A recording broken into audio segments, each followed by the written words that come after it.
Now, I could talk for 2 hours and literally have done many presentations for over 2 hours on resume writing alone. But in the interest of time, please just remember this.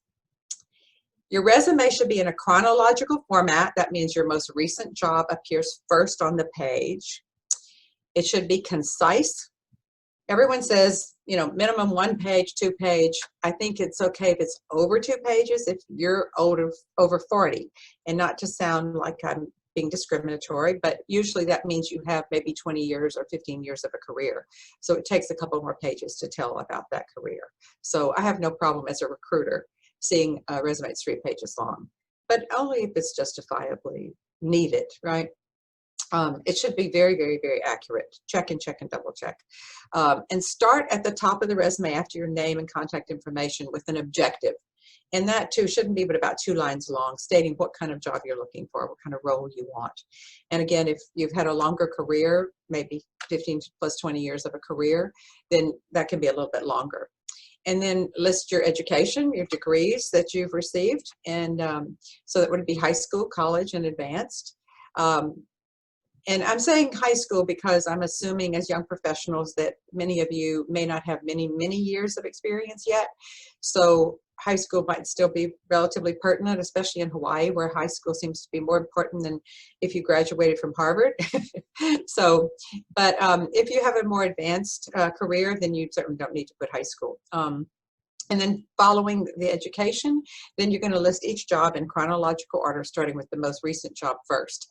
And when you list the job, you're going to have your job title, the name of the company, your job title, the dates of employment at that organization, list very briefly your basic duties at that job and your responsibilities, like I was responsible for 5 people or something like that, or I was responsible for all the sales, or I was responsible for daily inputting, or whatever, you know, your daily responsibilities and duties.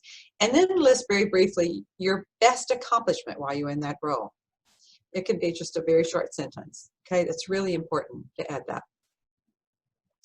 Okay, so make sure when you're doing your resume, you take your time and you do it right. It's a summary of your professional life and your accomplishments and your career goals so far in your life, right? So it is a really, really important document. It can get you a job, or if it's not good, you might be rejected at first glance. So spend a lot of time working on your resume. It's worth it. And you will learn more about yourself in doing it, because you have to think about your best accomplishments at each job, right? So it's really worth your time, okay? So the next point, please remember to include a cover letter, right? It tells why you want the job and why you want to work with that organization. It's the more personal facts about you which aren't appropriate on a resume. Like, I love music, and that's why I'd like to work for the symphony or whatever, right? So you can put those kinds of things in a cover letter. Show that you really get the organization's mission or culture and identify with it. Read up on them, right? State your availability in the cover letter. For example, I can be available to start work as soon as June the 5th. And then proof the resume and the cover letter. Have your mother, father, sister, brother, spouse, professors, and our previous bosses proof it too. It's really important that you don't have mistakes. The minute a recruiter or hiring manager or a personnel HR director looks at the mistake, they think, oh, this person is careless, not paying attention, unfocused, inaccurate.